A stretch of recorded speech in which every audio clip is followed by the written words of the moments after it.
ನನ್ನ ಕಕ್ಷಿದಾರ ಸುರೇಶ್ ಅಂತ ಹೇಳಿ, ಈತ ಮಡಿಕೇರಿ ಜಿಲ್ಲೆ ಕುಶಾಲನಗರದ ಒಂದು ಗ್ರಾಮೀಣ ಬಸವನಹಳ್ಳಿ ಗ್ರಾಮದಲ್ಲಿರ್ತಕ್ಕಂಥ ವ್ಯಕ್ತಿ. 2020ರಲ್ಲಿ ತನ್ನ ಹೆಂಡತಿ ಕಾಣೆಯಾಗಿದ್ದಾಳೆ ಅಂತ ಹೇಳಿ ಕುಶಾಲನಗರ ಗ್ರಾಮಾಂತರ ಪೊಲೀಸ್ ಸ್ಟೇಷನಲ್ಲಿ ಒಂದು ಕಂಪ್ಲೇಂಟನ್ನು ಕೊಡ್ತಾರೆ. ಕಂಪ್ಲೇಂಟ್ ಕೊಟ್ಟ ಸಂದರ್ಭದಲ್ಲಿ ಅದೇ ಸಮಯದಲ್ಲಿ ಬೆಟ್ಟದಪುರ ಪೊಲೀಸ್ ಠಾಣೆ ವ್ಯಾಪ್ತಿನಲ್ಲಿ ಒಂದು ಮೃತದೇಹ ಸಿಗುತ್ತೆ, ಸ್ಕೆಲಿಟನ್ ಸಿಗುತ್ತೆ. ಆ ಸಂದರ್ಭದಲ್ಲಿ ಬೆಟ್ಟದಪುರ ಪೊಲೀಸ್ನವರು 1 ವರ್ಷಗಳ ಆದ ನಂತರ ಈ ನನ್ನ ಕಕ್ಷಿದಾರನ ಅರೆಸ್ಟ್ ಮಾಡ್ತಾರೆ. ಅರೆಸ್ಟ್ ಮಾಡಿ ನೀನೇ ನನ್ನ ಹೆಂಡತಿ ಕೊಂದಿದೀಯಾ, ಸಾಯಿಸಿದೀಯಾ, ಆಗ ಅಕ್ರಮ ಸಂಬಂಧ ಇತ್ತು ಅಂತ ಸಾಯಿಸಿದೀಯಾ ಅಂತೇಳಿ ನಾನು ಅರೆಸ್ಟ್ ಮಾಡ್ತಾರೆ. ಅರೆಸ್ಟ್ ಮಾಡಿ ಭಾರತೀಯ ದಂಡ ಸಂಹಿತೆ ಕಾಲಂ 302, 201, 498A ಅಡಿಯಲ್ಲಿ ಆಕೆ ಪ್ರಕರಣ ದಾಖಲಿಸ್ಕೊಳ್ತಾರೆ. ದಾಖಲಿಸ್ಕೊಂಡು ಏನು ಮಾಡ್ತಾರೆ, ಯಾರು ಮೃತದೇಹ ಅಂತ ಹೇಳ್ತಾ ಇದ್ದಾರೆ ಸತ್ತಿದ ಅಂತೇಳಿ ಆಕೆ ತಾಯಿಯಿಂದ ರಕ್ತ ಪರೀಕ್ಷೆ ತಗೊಂಡು DNA ಕಳಿಸ್ಕೊಡ್ತಾರೆ. ಯಾವ ಸ್ಕರ್ಟ್ನ ಸಿಕ್ಕಿತ್ತು ಅದನ್ನು ಕಳಿಸ್ಕೊಡ್ತಾರೆ. ಈ DNA ರಿಪೋರ್ಟ್ ಬರೋಕ್ಕೆ ಮುಂಚೆನೇ ಅಂತಿಮ ವರದಿಯನ್ನು ನ್ಯಾಯಾಲಯಕ್ಕೆ ಸಲ್ಲಿಸಾದ ನಂತರ ನಾನು ಅದನಿಗೆ ಹೈಕೋರ್ಟಲ್ಲಿ ಜಾಮೀನು ಕೊಡಿಸ್ತೀನಿ. ಇಲ್ಲಿ ರಿಜೆಕ್ಟ್ ಆಗಿರುತ್ತೆ, ಹೈಕೋರ್ಟ್ ಜಾಮೀನು ಕೊಡಿಸ್ತೀನಿ. ಅದ ನಂತರ ಏನಾಗುತ್ತೆ ಅಂತ ಹೇಳಿದ್ರೆ DNA ರಿಪೋರ್ಟ್ ಬರುತ್ತೆ. ಅದೇನು ಬರುತ್ತೆ ಅಂದರೆ ಮಿಸ್ಮ್ಯಾಚ್ ಅಂತ ಬರುತ್ತೆ. ಇದಾದ ಮೇಲೆ ನ್ಯಾಯಾಲಯಕ್ಕೆ ನಾನು ಡಿಸ್ಚಾರ್ಜ್ ಅಪ್ಲಿಕೇಶನ್ ಹಾಕ್ಬೇಕು ಸ್ವಾಮಿ, ಈ ಮಿಸ್ಮ್ಯಾಚ್ ಬಂದಿದೆ, ವರದಿ ಬಂದಿದೆ ಅಂತ ಕೇಳ್ತಂದರೆ ಇಲ್ಲ ಕೋರ್ಟ್ ಒಪ್ಪಲ್ಲ, ಇಲ್ಲ ಸಾಕ್ಷಿ ವಿಚಾರಣೆ ಆಗಬೇಕು ಅಂತ ಕೇಳುತ್ತೆ. ಸಾಕ್ಷಿ ಯಾರನ್ನು ಮಾಡಿರ್ತಾರೆ ಅಂತ ಹೇಳಿದ್ರೆ CW 1 6 ಜನ ಪೊಲೀಸ್ ಚಾರ್ಜ್ ಶೀಟಲ್ಲಿ ಇರ್ತಕ್ಕಂಥ ಒಂದು ಬಂದು ಮೃತದೇಹ ತಾಯಿ ಅಂತೇಳಿ ಗೌರಿ ಅಂತ ಹೇಳಿದ್ದಾರೆ, ಅವರು ಮಾಡಿದ್ದಾರೆ. ಹಾಗೆ ಅವ್ರ ಮಕ್ಕಳನ್ನ ಪಾರ್ಟಿ ಮಾಡಿದ್ದಾರೆ ಮತ್ತು ಗ್ರಾಮಸ್ಥರನ್ನ ಪಾರ್ಟಿ ಮಾಡಿರ್ತಾರೆ ಪಕ್ಷಕಾರ. ಎಲ್ಲರೂ ಕೂಡ ಬಂದು ಇಲ್ಲ ಆಕೆ ಬದುಕಿದ್ದಾಳೆ, ಯಾರ ಜೊತೆ ಗಣೇಶನ ವ್ಯಕ್ತಿ ಓಡೋಗಿದ್ದಾಳೆ ಅನ್ನೋ ಬಗ್ಗೆ ಮಾಹಿತಿ ಕೊಡ್ತಾರೆ ಕೋರ್ಟ್ಗೆ. ತದನಂತರ ಕೋರ್ಟ್ಗೆ ಸೂಕ್ಷ್ಮತೆ ಅರ್ಥ ಆಗುತ್ತೆ. ಸೂಕ್ಷ್ಮತೆ ಅರ್ಥ ಆಗಿ ಕುಶಾಲನಗರ ಗ್ರಾಮಾಂತರ ಪೊಲೀಸ್ ಠಾಣೆಯ ಪೊಲೀಸ್ ಇನ್ಸ್ಪೆಕ್ಟರ್ನ ಹಾಗೂ ಬೆಟ್ಟದಪುರ ಪೊಲೀಸ್ ಇನ್ಸ್ಪೆಕ್ಟರ್ನ ಕರೆದಿ ಇದ್ರ ಬಗ್ಗೆ ಯಾಕೆ ಚಾರ್ಜ್ ಶೀಟಲ್ಲಿ ಲೂಪೋಲ್ಸ್ ಇದೆ ಅನ್ನೋ ಬಗ್ಗೆ ಮಾಹಿತಿ ಕೇಳಿದಾಗ ಇಲ್ಲ ಅವರು ಕಡಾಖಂಡಿತವಾಗಿ ಹೇಳ್ತಾರೆ, ಇಲ್ಲ ಇದು ಮಲ್ಲಿಗೆಯ ಮೃತದೇಹ, ಆಕೆನೇ ಕೊಲೆ ಮಾಡಿದ್ದಾನೆ, ನಮ್ಮ ಸಾಕ್ಷಿದಾರ ಕರೆಕ್ಟಾಗಿದೆ, ನಾವು ಕರೆಕ್ಟ್ ಇನ್ವೆಸ್ಟಿಗೇಟ್ ಮಾಡಿದ್ದೀವಿ ಅಂತ ವರದಿ ಕೊಡ್ತಾರೆ.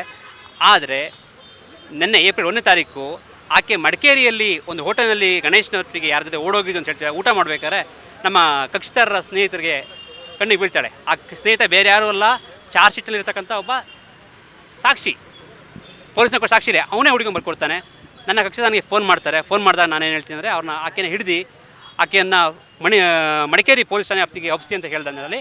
ತದನಂತರ ಬೆಳಗಿನ ಜಾವ 6 ಗಂಟೆಗೆ ಎದ್ದು 8 ಗಂಟೆಗೆ ಕುಶಾಲನಗರ ಗ್ರಾಮಾಂತರ ಪೊಲೀಸ್ ಸ್ಟೇಷನ್ಗೆ ಹೋದ ಸಂದರ್ಭದಲ್ಲಿ ಆಕೆಯನ್ನು ತೋರಿಸಲ್ಲ ನನಗೆ, ಎಲ್ಲೋ ಈ ಕೇಸನ್ನ ಮುಚ್ಚಾಕ್ಬಿಡ್ತಾರೆ ಅನ್ನೋ ಹೆದರಿಕೆಯಿಂದ ನಾನೇನು ಮಾಡ್ತೀನಿ, ಮೊನ್ನೆ ಜಿಲ್ಲಾ ನ್ಯಾಯಾಧೀಶರ ಮುಂದೆ ಬಂದು ಒಂದು ಅಡ್ವಾನ್ಸ್ಮೆಂಟ್ ಅಪ್ಲಿಕೇಶನ್ ಹಾಕ್ಬಿಟ್ಟು ಈ ಥರ ಸಿಕ್ಕಿದ್ದಾಳೆ, ಈ ಥರ ಇದ್ದಾಳೆ ಅಂತ ಹೇಳಿದ ತಕ್ಷಣ ಕೋರ್ಟು ಭಾಳ ಗಂಭೀರತೆಯಿಂದ ಅದು ಸೀರಿಯಸ್ನೆಸ್ಸಿಂದ ತಗೊಂಡು ಬೆಟ್ಟದಪುರ ಪೊಲೀಸ್ನವರಿಗೆ ಈ ಕ್ಷಣ ಅವಳನ್ನ ರಾತ್ರಿ 8 ಗಂಟೆ ನನ್ನ ಹತ್ರ ಪ್ರೊಡ್ಯೂಸ್ ಮಾಡಬೇಕು ಅಂತ ವರದಿ ಕೊಡುತ್ತೆ. ಮತ್ತು ಅಲ್ಲಿ SP ಅವ್ರು ಕೂಡ ನಂಗೆ ಸ್ಪಂದಿಸ್ತಾರೆ. ನೆನ್ನೆ ಆಕೆನ ಕರ್ಕೊಂಡು ಬರ್ತಾರೆ. ಕರ್ಕೊಂಬಂದು ನ್ಯಾಯಾಲಯ ಪ್ರಶ್ನೆ ಕೇಳುತ್ತೆ ಆಕೆಗೆ, ಯಾರು ನೀನು, ಇಲ್ಲಿ ನಿಂತರು ಏನು ಸಂಬಂಧ, ಎಲ್ಲಿದ್ದೆ ನೀನು, ಈ ವಿಚಾರಣೆ ಏನು ಗೊತ್ತಾ ಕೇಳುತ್ತೆ. ಆಕೆ ಸಂಬಂಧಗಳನ್ನ ಒಪ್ಕೊಳ್ತಾಳೆ, ಆತ ಓಡೋಗಿದ್ದು ಒಪ್ಕೊಳ್ತಾಳೆ, ಮದುವೆ ಆಗಿದ್ದು ಅಂತ ಒಪ್ಕೊಳ್ತಾಳೆ. ಆದರೆ ಈ ಎಂಟೇ ಪ್ರಕರಣಗಳಿದೆ ಬಗ್ಗೆ ಹೇಳೋದಿಲ್ಲ. ಆದರೆ ಒಂದು ವಿಶೇಷ ಸಂಗತಿ ಅಂದರೆ ಆಕೆ ಮಡಿಕೇರಿ ವ್ಯಾಪ್ತಿಯ ಒಂದು 23 ಕಿಲೋಮೀಟರ್ ಶೆಟ್ಟಿಹಳ್ಳಿ ಒಂದು ಗ್ರಾಮದಲ್ಲಿ ವಾಸ ಇರ್ತಾಳೆ. ಅದನ್ನು ಟ್ರೇಸ್ ಔಟ್ ಮಾಡಿರಲ್ಲ ಪೊಲೀಸ್ನವರು. ಇದಾದ ನಂತರ ನಿನ್ನೆ ಬಹಳ ಗಂಭೀರ ಪ್ರಕರಣ ಇದು. ಭಾರತದಲ್ಲಿ ಇಂಥ ಪ್ರಕರಣ ಆಗಿರ್ತಕ್ಕಂಥದ್ದು ಕೆಲವು ಪ್ರಕರಣಗಳಾಗಿರ್ತಕ್ಕಂಥದ್ದು ಕನ್ವಿಷನ್ ಆದ ನಂತರ ಸತ್ತ ವ್ಯಕ್ತಿ ಮುಂದೆ ಬಂದಿರ್ತಾರೆ. ಈ ಕೇಸ್ನಲ್ಲಿ ಕೇಸ್ ನಡಿಬೇಕಾದ್ರೆ ಸತ್ತಿರೋ ವ್ಯಕ್ತಿ ಮೇಲೆ ಬಂದಿದ್ದಾರೆ.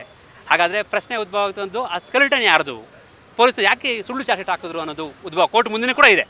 ಈ ಕಾರಣ ನಿನ್ನೆ ಮಾನ್ಯ ನ್ಯಾಯಾಲಯ ಇವತ್ತು ಎಲ್ಲ SP ಮತ್ತು ಇನ್ವೆಸ್ಟಿಗೇಷನ್ ಆಫೀಸರ್ಗಳು ಯಾರು ಇದ್ರು ಎಲ್ಲರೂ ಬರ ಮಾಡ್ಕೊಂಡಿತ್ತು. ಅವ್ರಿಗೆ ಪ್ರಶ್ನೆ ಉತ್ತರ ಇಲ್ಲ. ಉತ್ತರ ಕೊಡದೇ ಪೇಚು ಮೂಲೆ ಹಾಕ್ಕೊಂಡು ಕೋರ್ಟ್ ಮುಂದೆ ನಿಂತ್ಕೊಳ್ತಾರೆ ಸಾಕ್ಷಾತ್ಕಾರ ಕೊಡೋಕ್ಕಾಗದೆ ಸಂದಲ್ಲಿ. ಈ ಸಮಯದಲ್ಲಿ ಕೋರ್ಟ್ ರೇಷನ್ ಕೊಟ್ಟಿದೆ SP ಅವರಿಗೆ. 17ನೇ ತಾರೀಕು ನಿಗದಿಪಡಿಸಿದೆ. 17ನೇ ತಾರೀಕು ಒಳಗಡೆ ಈ ಪ್ರಕರಣ ಸಂಬಂಧಪಟ್ಟ ಹಾಗೆ ಏನು ವರದಿ ಯಾಕೆ ಫೇಲ್ಯೂರ್ ಆಯಿತು ಸಂಪೂರ್ಣ ವರದಿ ಕೊಡಬೇಕು.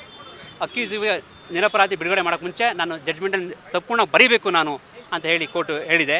ಅದ್ರ ಜೊತೆಗೆ ಆ ಸ್ಕೆಲಿಟನ್ ಸಿಕ್ತಲ್ಲ ಅದಕ್ಕೂ ಒಂದು ನ್ಯಾಯ ಸಿಗಬೇಕು ಅನ್ನೋದು ಹೋರಾಟ ನಮ್ಮ ಹತ್ರ ಇದೆ. ಯಾಕಂದರೆ ಪೊಲೀಸರು ಯಾಕೋ ಉದ್ದೇಶಪೂರ್ವಕವಾಗಿ ಆ ಪ್ರಕರಣವನ್ನು ಮುಚ್ಚಾಕ್ಲಿಕ್ಕೋಸ್ಕರ ಇವನ್ನ ಸಾಗಿಸ್ಕೊಂಡಿದ್ದಾರಾ, ಅಥವಾ ಕೆಲಸ ಮೈಗಳತನದಿಂದ ಯಾವುದೋ ಪ್ರಕರಣನ ಕ್ಲೋಸ್ ಮಾಡೋಕ್ಕೋಸ್ಕರ 2 ಪ್ರಕರಣಗಳನ್ನು ಅಲ್ಲಿ ಮಿಸ್ಸಿಂಗ್ ಕಂಪ್ಲೇಂಟ್ ಕ್ಲೋಸ್ ಆಗಬೇಕಾಗಿತ್ತು, ಈ ಕಡೆ ಸ್ಕೆಲಿಟನ್ ಕ್ಲೋಸ್ ಆಗಬೇಕಾಗಿತ್ತು. ಈ ಸಂಬಂಧಾಗಿ ಅವರು ಏನೋ ದುರುದ್ದೇಶನ ಮಾಡಿದ್ದಾರೆ ಅನ್ನೋ ಅನುಮಾನ ನಮ್ಮ ಹತ್ರ ಇದೆ. ಈ ಸಂಬಂಧ ನಾನು ಹಾಗೆ ಈ ನ್ಯಾಯಾಲಯದ ಅಂತಿಮ ಆದೇಶ ಬರೋದು ಕಾಯ್ತಾ ಇದ್ದೀನಿ. ಬಂದ ನಂತರ ನನ್ನ ಕಕ್ಷಿದಾದಂಥ ನೋವಿಗೆ ಮತ್ತು ಇವನ ಮೇಲೆ ತಪ್ಪು ಪ್ರಕರಣ ಹಾಕಿದಂಥ ಪೊಲೀಸರಿಗೆ ವಿರುದ್ಧ ನಾನು ಮೊನ್ನೆ ಉಚ್ಚ ನ್ಯಾಯಾಲಯದಲ್ಲಿ ಪ್ರಕರಣ ದಾಖಲಿಸಿಕೊಳ್ಳಲು ರಿಪಿಟೇಷನ್ ಹಾಕೋ ಮುಖಾಂತರ ನನ್ನ ಕಕ್ಷಿದಾರರಿಗೆ ಇನ್ನೂ ನ್ಯಾಯ ದೊರಕಿಸ್ಕೊಳ್ಳೋಕ್ಕೆ ನಾನು ಪ್ರಯತ್ನ ಪಡ್ತೀನಿ. ಖಂಡಿತ ಕೇಳ್ತಿದ್ದಾರೆ. ಈ ನ್ಯಾಯಾಲಯ ತೀರ್ಪು ಬಂದ ನಂತರ ವಿವರಣೆ ಕೇಳಿದಂಥ ಖಂಡಿತ ನಾನು ಮೊನ್ನೆ ಉಚ್ಚ ನ್ಯಾಯಾಲಯ ಹೋಗಿ ರಿಪಿಟೇಷನ್ ಹಾಕ್ಕೊಂಡು ಅವು ಕೇಳ್ತೀನಿ, ಮಾನವ ಹಕ್ಕುಗಳಿಗೂ ಹೋಗ್ತೀನಿ. ಮತ್ತು ಹಾಗೂ ಕೂಡ SC ST ಆಯೋಗ ಇವರು ಆದಿವಾಸಿ ಜನಾಂಗ, ಬಡವರ ಈ ಬಡವರನ್ನೇ ಯಾಕೆ ಇಷ್ಟು ದೂಷಣೆ ಮಾಡ್ತಾರೆ? ಹಣಕಾಸಿದ್ದವ್ರಿಗೆ ಈ ಪರಿಹಾರ ಸಿಗೋದಿಲ್ಲ, ಬಡವರಿಗೆ ಈ ಥರ ಆಗ್ತದೆ. ಖಂಡಿತ ಅವ್ರಿಗೆ ನಾವು ಪರಿಹಾರ ಕೊಡ್ಸೋಕ್ಕೆ ನಾನು ಪ್ರಾಮಾಣಿಕ ಪ್ರಯತ್ನ ನಾನು ಮಾಡ್ತಿದ್ದೆ. ಖಂಡಿತ ಇಲ್ಲ, ಲ್ಯಾಬ್ಸ್ ಅನ್ನೋ ಜೊತೆಗೆ ಉದ್ದೇಶಪೂರ್ವಕ ಆಗಿದೆಯಾ ಅನ್ನೋದು ಒಂದು ಬರುತ್ತೆ ಸರ್. ಆ ಸ್ಕೆಲ್ಟನ್ ಯಾರ್ದು ಆಗದೆ, ಸಿಕ್ಕಿಂದ ಸ್ಕೆಲ್ಟನ್ ಯಾರ್ದು ಆಗದೆ ಉದ್ದೇಶಪೂರ್ವಕ ಮಾಡಿದಾರ, ಅದಕ್ಕೊಂದು ಜೀವ ಇತ್ತಲ್ಲ ಸರ್. ಅದು ಕೂಡ ಹೆಡ್ ಇಂಜುರಿ ಆಗಿ ಹೊಡೆದಿಂದ ಸತ್ತೋಗಿ ಅಂತ ಮೆಡಿಕಲ್ ರಿಪೋರ್ಟ್ ಇದೆ. ಹಾಗಾದರೆ ಆ ಪ್ರಕರಣ ಮುಚ್ಚಾಕಕ್ಕೆ ಪ್ರಯತ್ನ ಪಟ್ಟಿದ್ದಾರಾ? ಇದರಿಂದ ಬೇರೆ ಷಡ್ಯಂತ್ರಗಳಿದೆಯಾ ಅನ್ನೋದ್ರ ಬಗ್ಗೆ ಸಂಪೂರ್ಣ ತನಿಖೆ ಆಗೋ ಅಗತ್ಯ ಇದೆ. ಸರ್ಕಾರ ಮತ್ತು ಪೊಲೀಸ್ ಇಲಾಖೆ ಇದ್ರ ಬಗ್ಗೆ ಕ್ರಮ ತಗೋಬೇಕು. ಯಾಕಂದರೆ ಕೆಲವೇ ಪೊಲೀಸ್ ಅಧಿಕಾರಿಗಳಿಂದ ಇಡೀ ಕರ್ನಾಟಕ ರಾಜ್ಯ ಪೊಲೀಸ್ ತಲೆ ತಗ್ಗುವಂಥ ಸ್ಥಿತಿ ನಿರ್ಮಾಣ ಆಗಿದೆ. ಅದ್ರ ಜೊತೆಗೆ ಇಷ್ಟು ವರ್ಷ ಸರ್ವಿಸ್ ಮಾಡಿದ್ದಾರೆ, ಎಷ್ಟೆಷ್ಟು ಪ್ರಕರಣದಲ್ಲಿ ಚಾರ್ಜ್ ಶೀಟ್ ಹಾಕಿದ್ದಾರೆ, ಅದರ ನೈಜತೆ ಏನು ಅನ್ನೋದ್ರ ಬಗ್ಗೆ ನಮ್ಮಲ್ಲಿ ಅನುಮಾನ ಏರ್ಪಡುತ್ತೆ ಸರ್. ಪ್ರಕಾಶ್ BG ಅಂತೇಳಿ ಇನ್ವೆಸ್ಟಿಗೇಷನ್ ತನಿಖಾಧಿಕಾರಿಗಳಿದ್ದಾರೆ. ಅದ್ರ ಜೊತೆಗೆ ಮಹೇಶ್ ಕುಮಾರ್ ಅಂತ ಒಬ್ಬರಿದ್ದಾರೆ, ಮತ್ತು ಇನ್ನೊಬ್ಬರು ಪ್ರಕಾಶ್ ಅಂತ ಒಬ್ಬರಿದ್ದಾರೆ. ಹಲವಾರು ಜನ ಇನ್ವೆಸ್ಟಿಗೇಷನ್ ಆಫೀಸರ್ಗಳು ಬಂದಿದ್ದಾರೆ, ಮಾಜಾ ತೊಗೊಂಡಿದ್ದಾರೆ. ಬಟ್ ಯಾವ ಸಾಕ್ಷಿಗಳು ಏನು ಹೇಳಿಲ್ಲ. ಆ ಸಾಕ್ಷಿ ಹೇಳ್ತಿದ್ರು ಕೂಡ ಸಾಕ್ಷಿಗಳು ಈ ಥರ ಹೇಳಿದ್ದಾರೆ, ಕೊಲೆ ಮಾಡಿ ಹೇಳಿದ್ದಾರೆ ಅಂತ ಊಹೆ ಆಧಾರದ ಮೇಲೆ ಹಿಡಿದಿದ್ದಾರೆ. ಈಗ ನಿಜವಾಗ್ಲೂ ನನ್ನ ಕಕ್ಷಿದಾರರಿಗೆ ನ್ಯಾಯ ಸಿಕ್ಕಿದೆ.